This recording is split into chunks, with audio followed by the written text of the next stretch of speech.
Assalamualaikum warahmatullahi wabarakatuh. Salam sejahtera buat sobat-sobat dimanapun berada.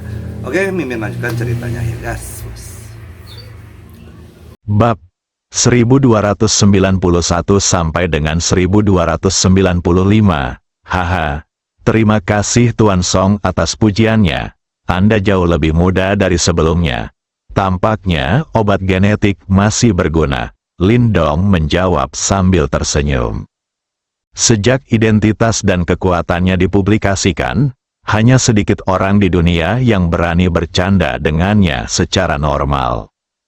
Pada dasarnya, mereka semua takut padanya. Mereka patuh dan bahkan tidak berani bernapas. Song Simin adalah salah satu dari sedikit. Lindong sangat menyukai perasaan ini dan tidak ingin diperlakukan berbeda. Ini lebih dari berguna. Ini adalah hal baik yang mengubah takdirmu. Kuncinya adalah tidak ada efek samping. Sekarang aku merasa tubuhku telah kembali ke puncaknya. Omong-omong, Lindong, aku harus berterima kasih padamu. Jika bukan karena kamu, aku mungkin hanya tinggal seikat tulang yang tersisa. Bagaimana orang bisa duduk di sini dengan aman? Song Simin menghela nafas. Tuan Song sangat sopan.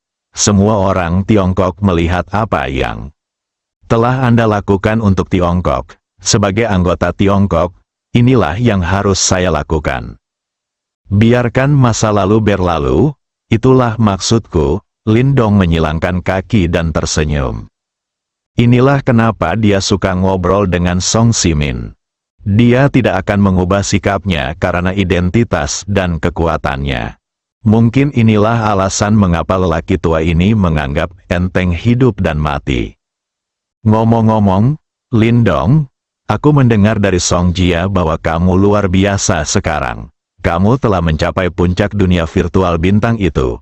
Kamu juga telah membunuh musuh asing yang menyerang dan menjadi pemimpin semua makhluk hidup di seluruh bintang. Dunia maya, iman. Itu hanya nama palsu. Tuan Song harus tahu bahwa saya sama sekali tidak peduli tentang ini. Faktanya, dengan kepribadian saya lebih suka menghasilkan banyak uang secara diam-diam dan bertindak rendah hati. Sayang sekali aku tidak punya alasan untuk diekspos. Sangat tidak berdaya. Lindong memasang ekspresi tak berdaya. Jika orang lain mendengar ini, mereka mungkin akan mengira Lindong berpura-pura keren. Tapi Song Simin tidak. Meskipun saya tidak banyak berhubungan dengan Lindong. Tapi dia tahu kalau ini adalah pemikiran Lindong yang sebenarnya. Tampaknya dimanapun Anda berada, Anda perlu memberi contoh untuk menginspirasi generasi muda untuk bekerja keras. Anda masih sangat muda, jadi tentu saja Anda adalah contoh terbaik. Juga tahu bahwa tidak apa-apa, ini hanya masalah karakter, dan kamu tidak suka menjadi sorotan, sesuatu tanpa meninggalkan namamu. Lindong tertawa dan tidak berkata apa-apa. Keduanya mengobrol dari galaksi bintang tingkat ketiga ke dunia maya bintang tingkat ketujuh, dan kemudian dari dunia maya bintang kembali ke bumi. Dari pembagian kekuatan, perubahan situasi, hingga adat istiadat setempat, dan kehidupan berakal lainnya. Singkatnya, mereka berdua mengobrol tentang topik apapun yang mereka pikirkan. Ketika Song Simin mendengar bahwa alam semesta yang diperkenalkan oleh Lindong begitu indah, matanya penuh kerinduan. Namun, dia juga tahu bahwa kekuatannya terlalu rendah, tidak apa-apa di bumi, tetapi di luar, itu terlalu berbahaya, dan hidup dan mati tidak dapat diprediksi. Jika Anda ingin keluar, Anda harus menunggu sampai Anda cukup kuat untuk melindungi diri sendiri sebelum keluar untuk merasakan keajaiban alam semesta. Setelah mengobrol, Lindong meninggalkan Song Simin beberapa harta yang dibutuhkan untuk budidaya dan pergi. Perhentian berikutnya adalah titik gelap. Ada mantan bawahan Lindong, Xiao Pojun, Luo Xia dan lainnya. Saat mereka mengikuti Lindong, mereka selalu setia. Sebagai tuan rumah, Lindong tentu saja tidak akan memperlakukan orang-orang yang setia kepadanya dengan buruk. Kali ini, selain mengenang masa lalu, mereka juga berencana memberikan sejumlah sumber daya agar Xiao Po Jun dan yang lainnya bisa bekerja keras untuk berlatih. Adapun apakah Anda dapat mencapai alam abadi dan memiliki setidaknya satu era, yaitu masa hidup 129.000 tahun, itu semua tergantung pada takdir Anda. Dengan kecepatan Lindong, setelah mengucapkan selamat tinggal pada Song Simin, dia muncul di sudut gelap pada detik berikutnya. Jalanan penuh dengan orang dan lalu lintas.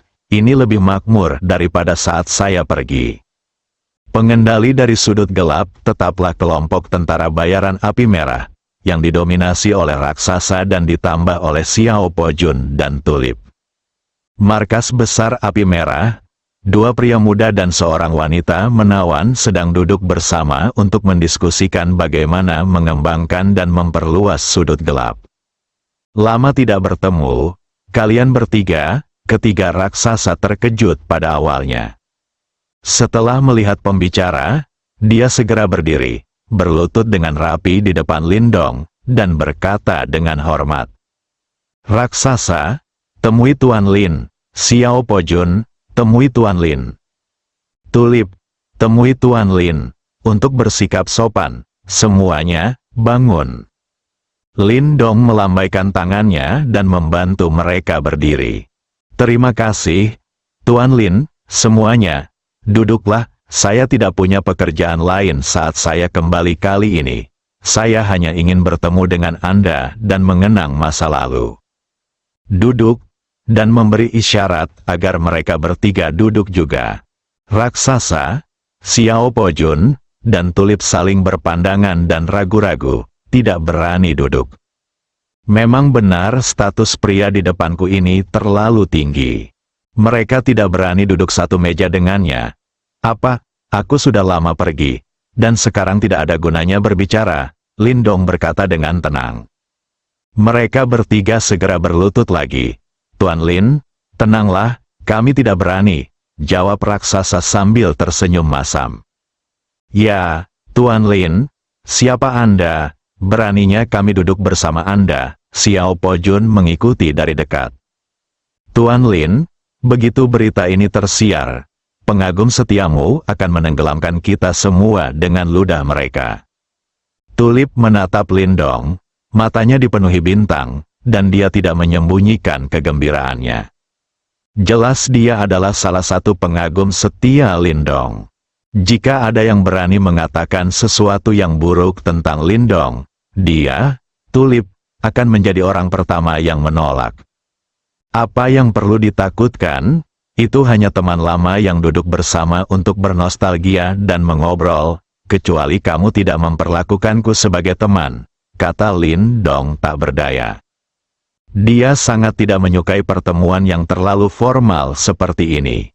Tapi tidak ada yang bisa kami lakukan.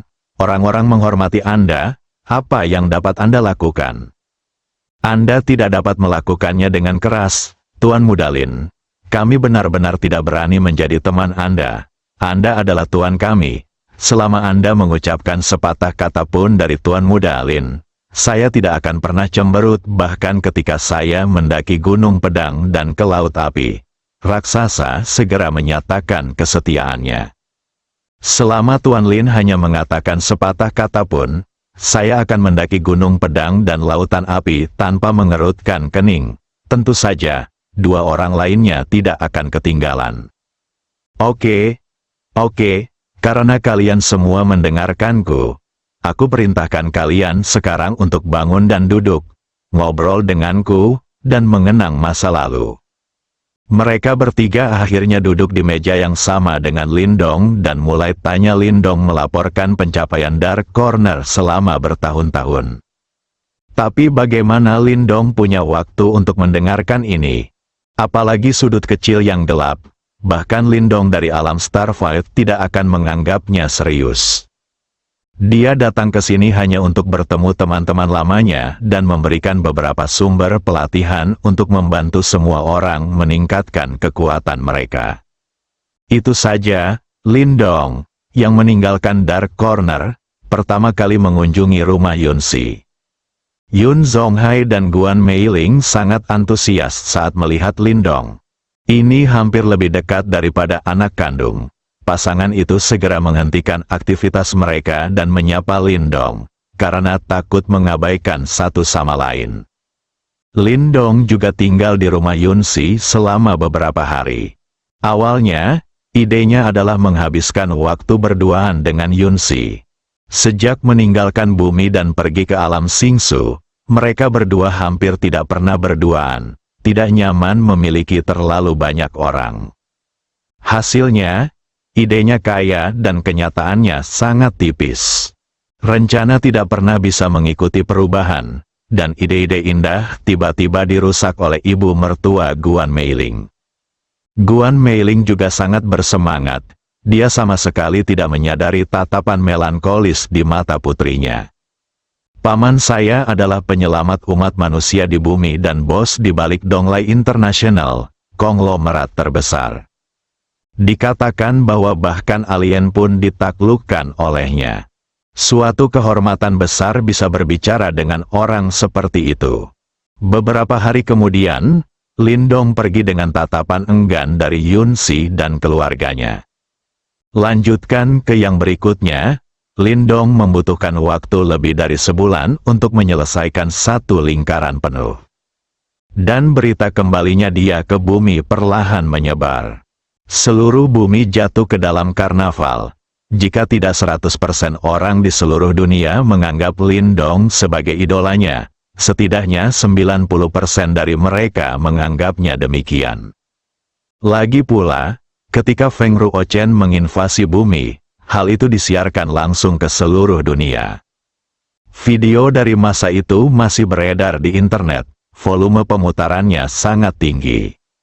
Lindong tahu bahwa begitu dia muncul, dia pasti akan menimbulkan sensasi yang luar biasa. Oleh karena itu, kecuali mereka yang ingin melihatnya, pada dasarnya mustahil orang lain dapat melihatnya. Dengan kekuatannya saat ini, sangat mudah untuk menyembunyikan dirinya. Selama Lindong tidak mau, belum lagi penduduk bumi ini, bahkan Gongsun Zimeng dan Bai Li Yanhong, dua alam abadi, dan bahkan Murong Qingge, alam suci, bahkan tidak dapat berpikir untuk menemukan keberadaannya. Setelah semua kunjungan, Lindong datang ke markas besar internasional Donglai dan bertemu dengan beberapa bawahan lamanya. Dia merasa lega setelah mengetahui bahwa Donglai International telah melakukan kegiatan amal dan mengubah nasib banyak daerah miskin. Ketika saya kembali ke rumah, saya menemukan bahwa Bai Li Yanhong dan Gongsun Zimeng belum kembali, dan mereka mungkin sedang bermain di suatu tempat di bumi. Mengunci dirinya di kamar, Lindong menyalakan sistem. Dia cukup sibuk selama periode ini, dan dia sudah lama tidak membuka sistem. Saya tidak tahu berapa banyak uang yang dihabiskan Ni Hongdou dan He Yaoting di dunia sangkar roh untuk membantu saya, dan berapa banyak poin ilahi yang mereka peroleh untuk saya. Setelah panel sistem muncul, Lindong langsung fokus pada kolom Senhao Point. Angka-angka yang ditampilkan di atas membuat matanya berbinar. Poin ilahi, 683.765 sebenarnya memiliki lebih dari 600.000 poin, mendekati 700.000 poin. Lindong diam-diam senang, tampaknya kedua orang ini cukup kuat di dunia sangkar roh. Tapi Lindong juga tahu, sebagian besar poin bagus ini harus dikaitkan dengan Xiao Jinlong, kapten tim penegakan hukum kota Ember. Pihak lain berjanji akan menjual kepadanya sejumlah rumah dan harta karun. Real estate di tangan Xiao Jinlong tidak dihitung berdasarkan per unit, tetapi berdasarkan perbangunan. Banyak di antaranya merupakan perkebunan besar. Sebuah rumah bangsawan dapat dengan mudah bernilai puluhan miliar koin spiritual. Kalian pasti tahu kalau Ember City merupakan salah satu dari 8 kota utama di dunia sangkar roh. Dengan sebuah rumah besar yang terletak di lokasi makmur di pusat kota Ember, bisa dibayangkan betapa berharganya itu. Harta yang dikumpulkan oleh Xiao Jinlong juga tak ternilai harganya. Sejak Diji memanen gelombang harta karun di 8 kota besar, harta karun menjadi langka dan harganya melonjak. Lindong ingin membelinya sesuai harga pasar, yang paling mahal saat ini. Tentu saja, inilah yang dia inginkan. Xiao Jinlong awalnya berpikir bahwa meskipun dia mengalami pendarahan hebat, dia akan menyenangkan Lindong dan memiliki hubungan yang baik dengannya. Namun, setelah dihitung, dia sebenarnya mendapat keuntungan besar. Aku ingin bertemu Lindong beberapa kali, tapi tidak bisa karena Lindong sedang mengasingkan diri. 68.000 poin ilahi. Kekuatan fisik dan mental Lindong sekarang berada di level pertama Kaisar. Dibutuhkan biaya 180.000 untuk meningkatkan keduanya ke level ke-10. Artinya masih tersisa 500.000, dan lain kali, apakah itu untuk meningkatkan kebugaran fisik atau kekuatan mental, Anda harus memulai dengan 1 juta poin ilahi. Masih ada 500.000 tersisa untuk menerobos salah satu dari mereka ke tingkat Kaisar kuno. Lindong tidak terburu-buru. Saat ini, tidak ada ancaman baik di dunia nyata maupun dunia sangkar roh. Yang harus Anda lakukan hanyalah mengumpulkan poin ketuhanan Anda secara perlahan. Lalu Lindong mulai membaik. Pertama-tama konsumsilah 90.000 poin kekuatan ilahi untuk meningkatkan fisik Anda ke tingkat ke-10 Kaisar. Kemudian dia menghabiskan 90.000 poin kekuatan ilahi lagi untuk meningkatkan kekuatan mentalnya ke tingkat ke-10 Kaisar. Setelah sekian lama, Lindong membuka matanya dan menghela napas panjang. Senyuman puas muncul di wajahnya. Nyalakan sistem. Fisik, tingkat ke-10 dari tingkat Kaisar, 1 juta poin ilahi dapat ditembus.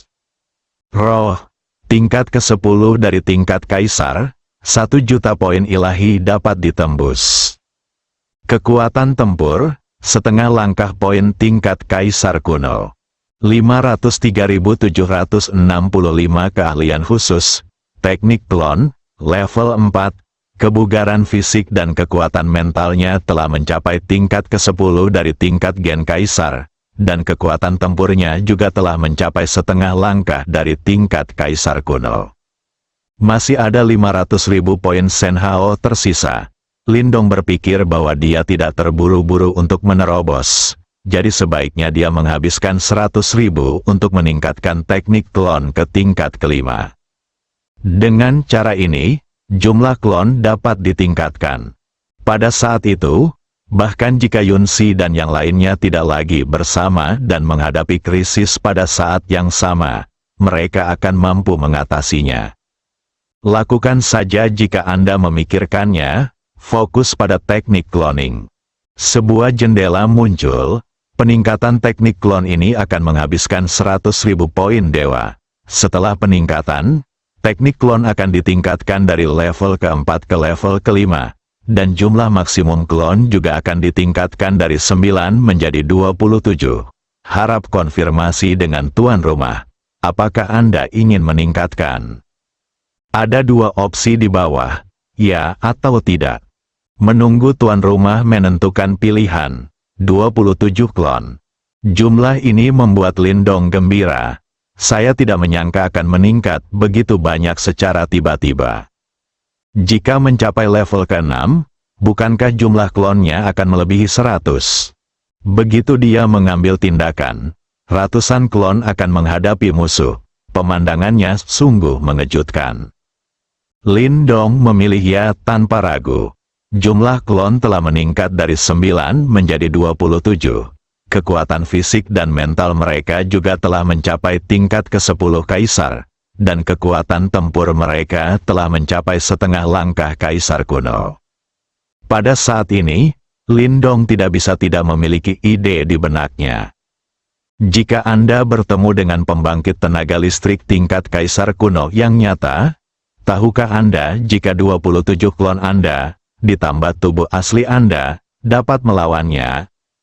Klon tersebut bukanlah Kaisar kuno setengah langkah biasa. Tetapi seorang pejuang mati, jenis yang dapat dikorbankan dan dihancurkan sendiri kapan saja. Bahkan seorang ahli tingkat kaisar kuno sejati akan pusing menghadapi prajurit yang sudah mati. Apalagi jumlahnya bukan hanya 1 atau 2, tapi totalnya ada 27. Kecuali jika musuh bisa membunuh 27 klon ditambah tubuh utama sekaligus. Jika tidak, meskipun beberapa dihancurkan, mereka dapat dipanggil kembali dengan mengonsumsi darah dan esensi. Dengan esensi dan darah yang cukup, jumlah klon secara teoritis tidak terbatas. Namun, saya memikirkan hal ini, Lindong harus mempertimbangkan masalah lain.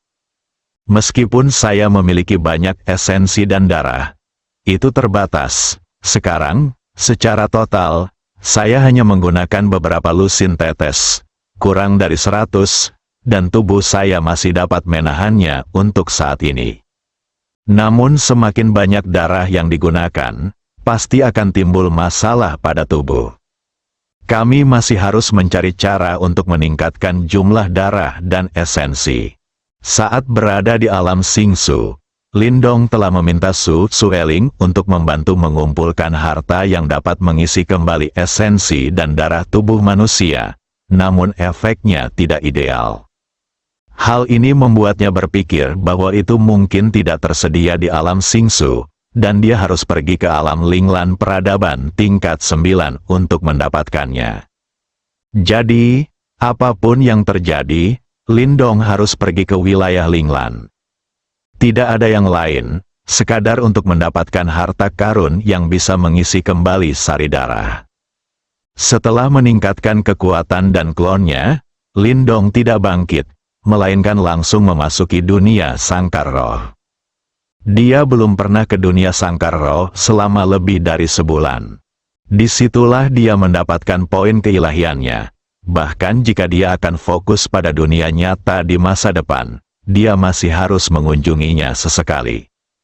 Membuka matanya lagi, Lindong kembali ke rumahnya di kota Ember di alam sangkar roh. Itu masih sama seperti ketika dia pergi.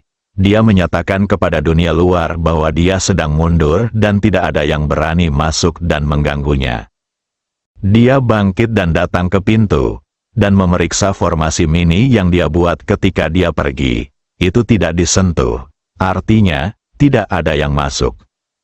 Meskipun Lindong tahu bahwa tidak ada yang akan mengganggunya, dia tetap berhati-hati dan masih meninggalkan tangan tersembunyi. Setelah keluar ruangan, dia menghubungi Ni Hongdou dan He Yaoting dan meminta mereka datang dan melaporkan pekerjaan mereka. Ngomong-ngomong, dia bertanya apakah ada masalah yang tidak bisa dia atasi.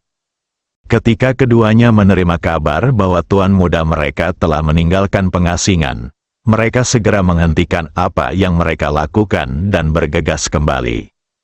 Begitu dia memasuki ruang tamu, dia melihat Lindong Zeng duduk di sana dengan santai. Tuan, Ni Hongdou dan He Yaoting bergegas maju untuk menyambutnya. Kalian di sini. Duduklah, Lindong menyapa. Keduanya tidak sopan dan menemukan tempat duduk secara acak. Setelah sekian lama bergaul, mereka semua mengenal tuan mudanya dengan baik. Jika mereka terlalu sopan, mereka akan membuatnya tidak bahagia. Bagaimana kabarmu dengan pekerjaan yang diberikan padamu selama aku mengasingkan diri? Tanya Lindong. Kembali ke tuan muda, Ni Hongdou dan He Yaoting menjawab hampir bersamaan. Jangan khawatir, datanglah satu persatu, Hongdou, pergilah dulu.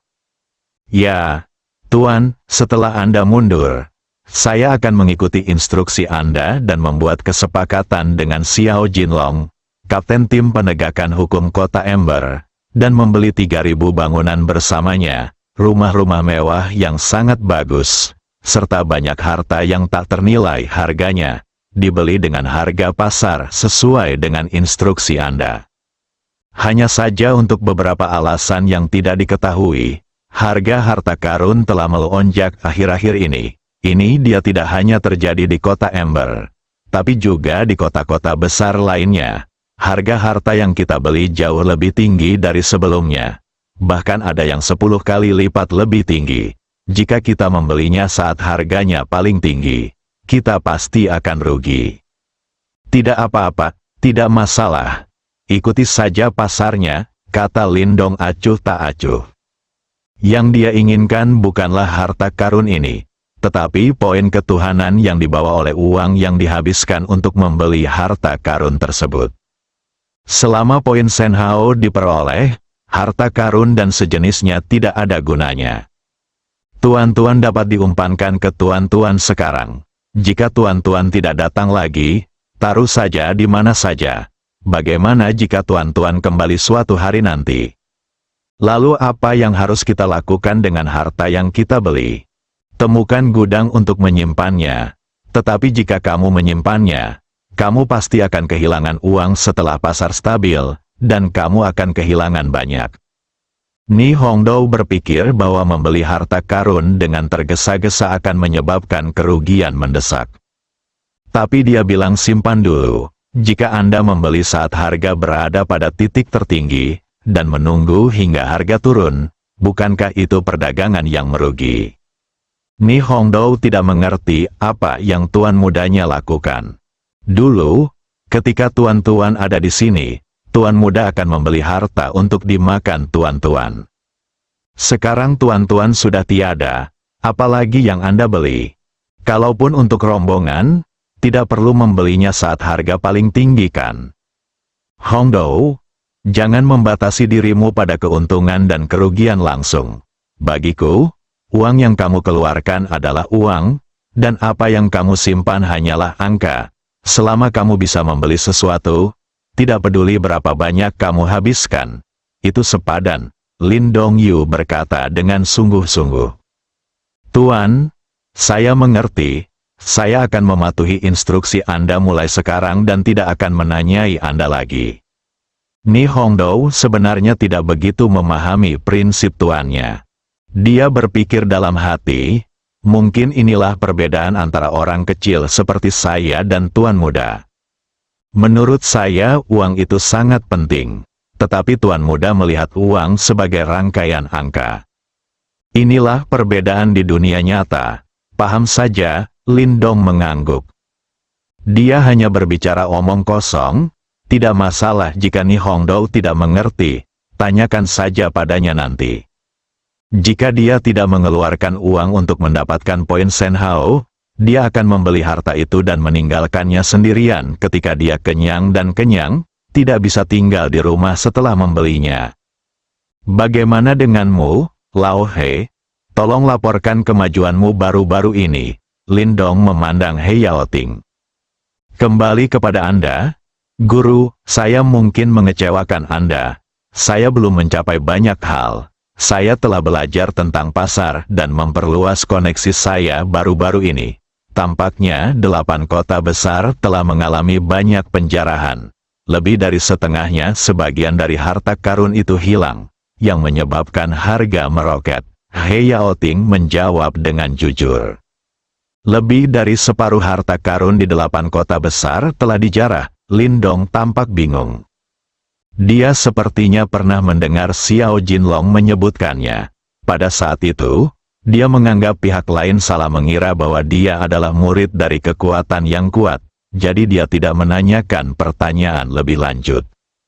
Semua orang mengetahui hal ini, tetapi Anda tidak tahu bahwa Anda dilahirkan dalam kekuatan yang kuat.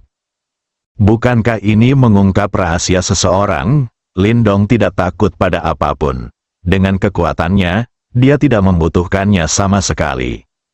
Hanya saja tidak ada salahnya menggunakan identitas Anda sebagai keturunan langsung dari kekuatan besar untuk menggertak orang. Setidaknya itu menghemat banyak hal. Sama seperti Xiao Jinlong yang datang untuk meminta maaf dan segera memutuskan untuk menjual banyak properti kepada Lindong setelah mengetahui bahwa dia membutuhkannya. Jika dia tidak mencurigai latar belakang Lindong yang kuat, dia tidak akan datang. Dari mana datangnya ratusan ribu poin ilahi itu? Kecuali Lindong mengungkapkan kekuatannya, namun ada juga bahaya tersembunyi dalam melakukan hal tersebut. Akankah Tuan yang kutemui di tengah jalan akan datang? Ini juga merupakan masalah yang perlu dipertimbangkan oleh Lindong. Sebagai orang yang berhati-hati, dia tidak akan banyak berinteraksi dengan orang yang lebih kuat darinya tanpa mengetahui apakah mereka teman atau musuh. Tentu saja, karakter seperti inilah yang memungkinkan Lindong mencapai titik ini dengan aman.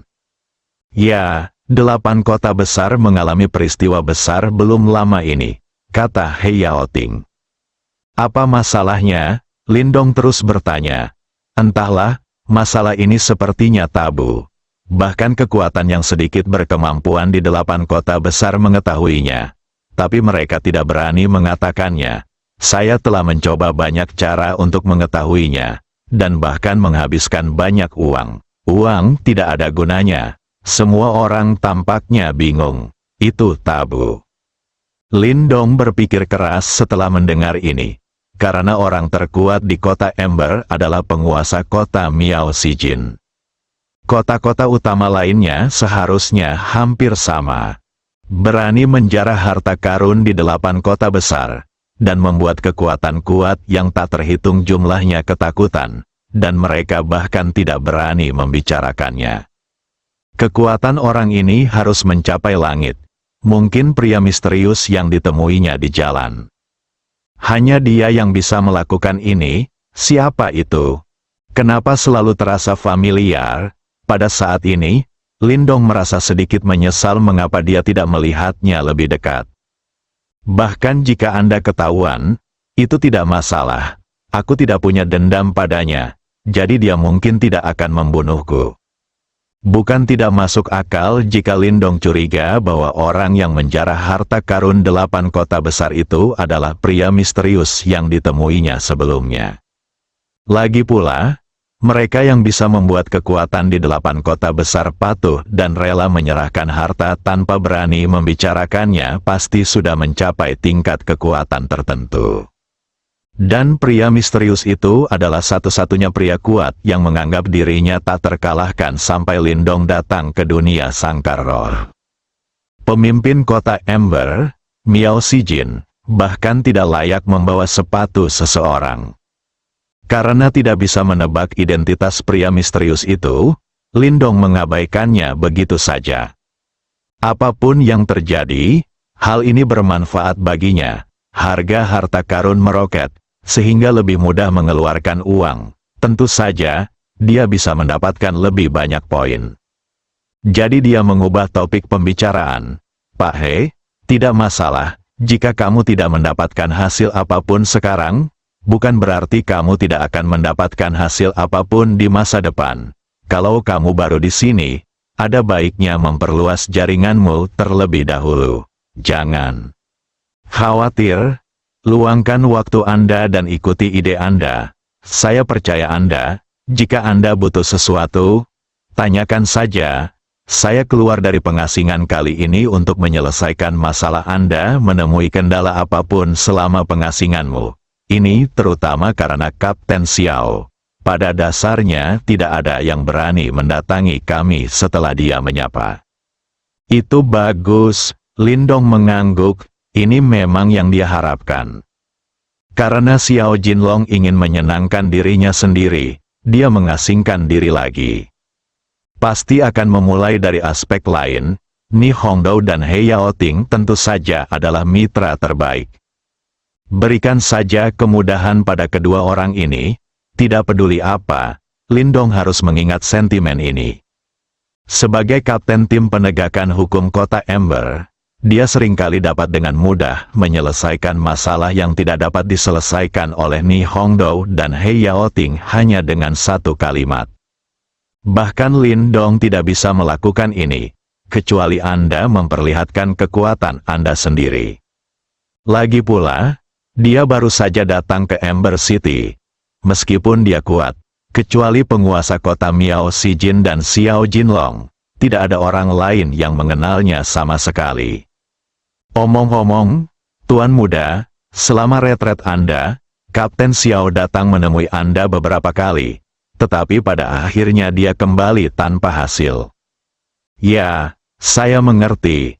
Saya akan meluangkan waktu untuk menemui Xiao Jinlong nanti, dan kemudian kembali untuk melanjutkan retret. Mulai sekarang, segala sesuatu di kota Ember akan diserahkan kepada kalian berdua. Jika Anda ragu-ragu, Anda dapat mendiskusikannya dengan satu sama lain. Jika kamu menemui masalah, temui saja Xiao Jinlong dan aku akan menyapanya. Jika kamu tidak bisa mengatasinya, tunggu sampai aku pergi. Ya, Tuan, Ni Hongdou dan He Yaoting menjawab waktu yang sama. Adapun peristiwa besar yang terjadi di 8 kota utama, jangan tanya lagi, karena bahkan kekuatan besar di kota utama pun sangat tabu tentang masalah ini dan tidak berani berbicara omong kosong, pasti melibatkan orang-orang yang tidak mampu mereka tanggung, untuk menyinggung perasaan. Kalau tidak, orang-orang ini tidak akan menderita. Tidak semua orang bisa mematahkan gigi mereka dan melemparkannya ke perut mereka. Jangan khawatir, Tuan, saya akan mengerti. Ni Hongdou dan He Yaoting saling memandang. Setelah analisis Lindong, mereka sudah menebak-nebak di benak mereka. 5 Kaisar Linglan mungkin satu-satunya yang memiliki pencegah yang kuat di domain Linglan. Pihak lain, baik individu maupun kekuatan, tidak mungkin dapat menundukkan begitu banyak kekuatan besar di 8 kota besar. Pantas saja tidak ada yang berani menyebut namanya, tidak ada yang berani membeli informasi meski ingin mengeluarkan uang.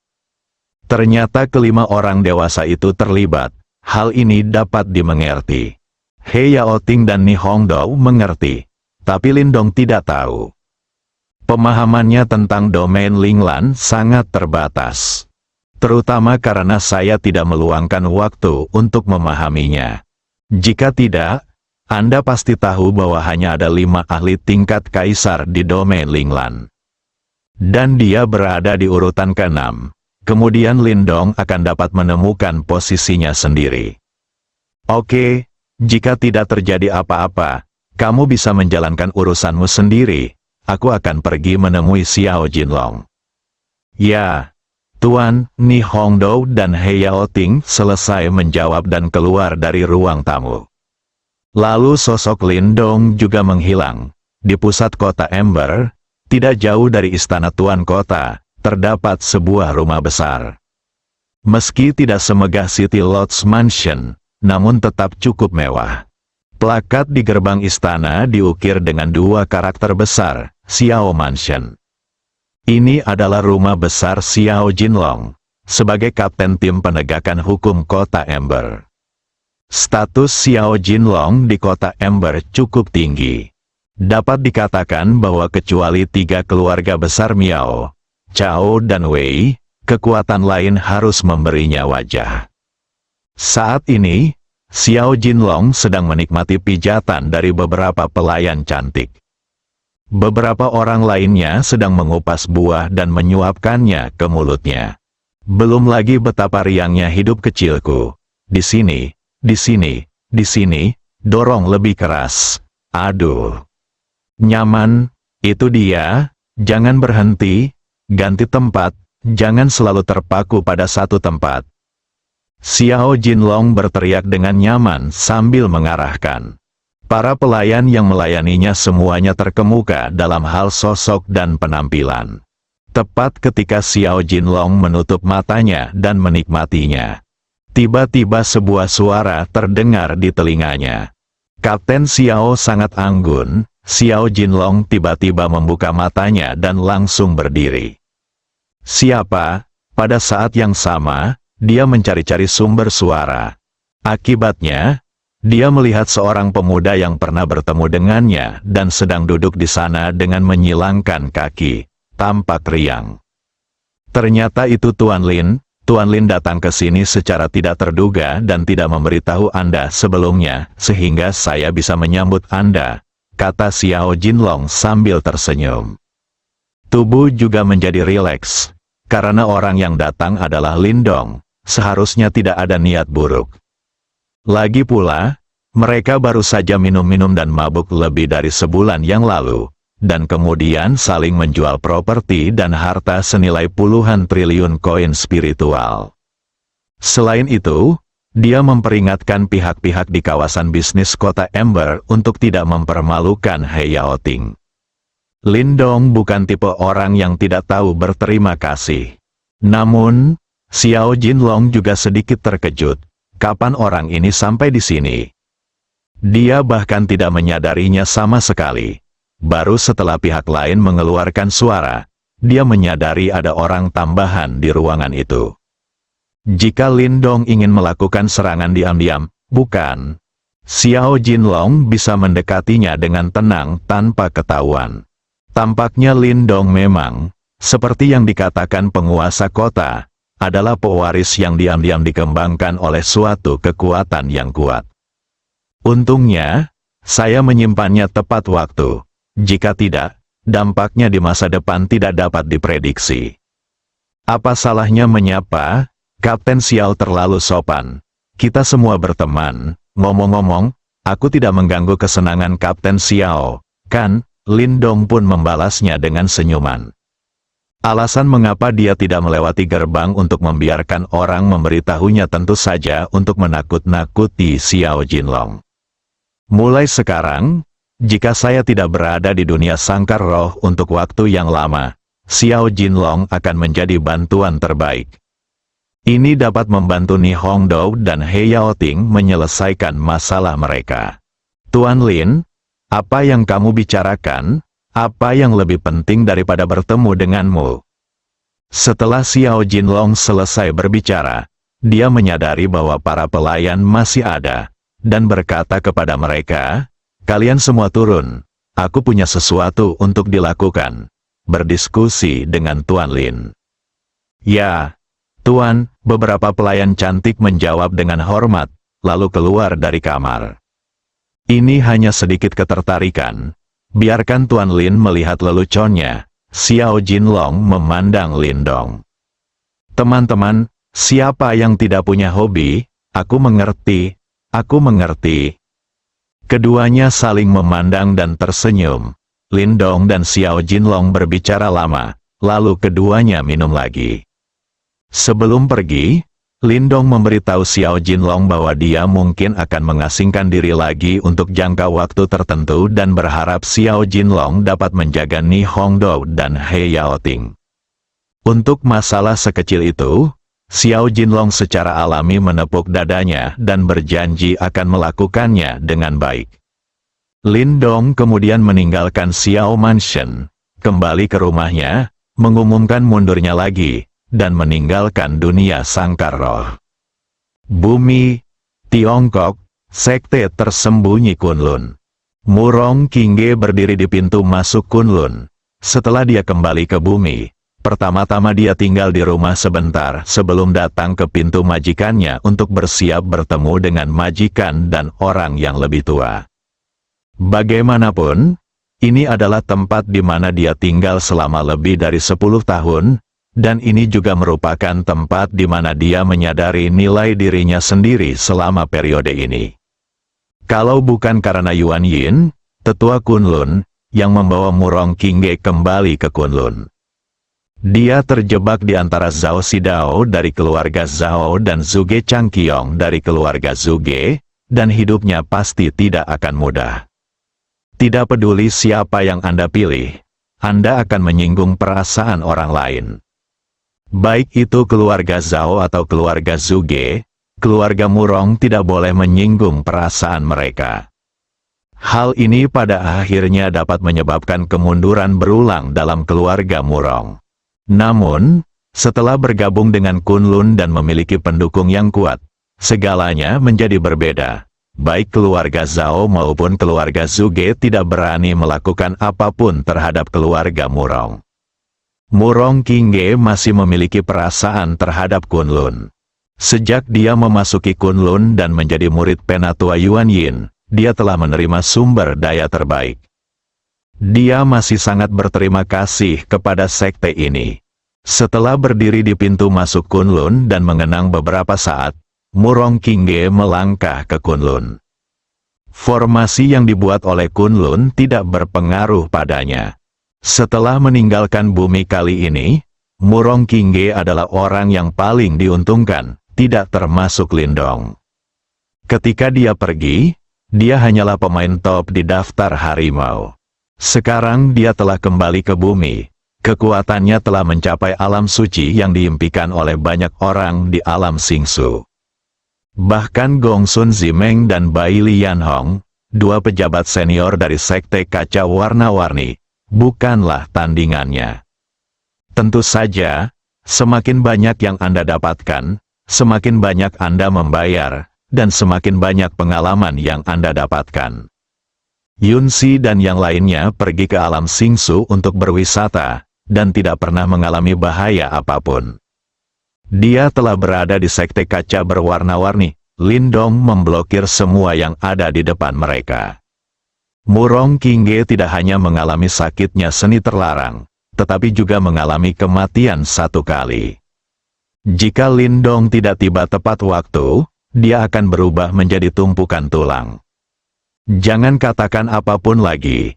Hanya teknik terlarang yang dilakukan oleh keempat saudara perempuan Gongru bukanlah sesuatu yang dapat ditanggung oleh orang biasa.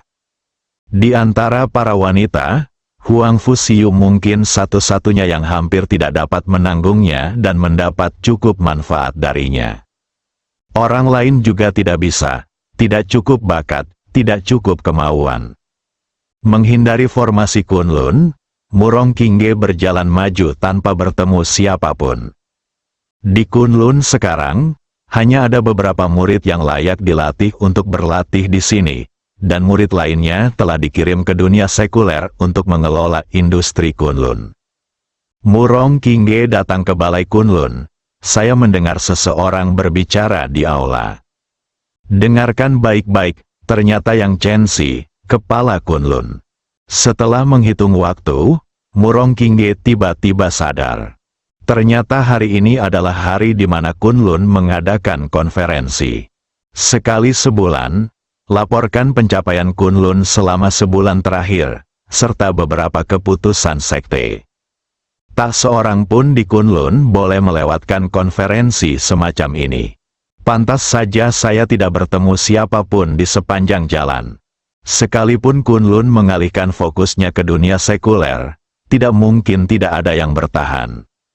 Murong Kingge ragu-ragu sejenak dan akhirnya masuk. Di aula Kunlun, Yang Chen Si, kepala keluarga, sedang membual.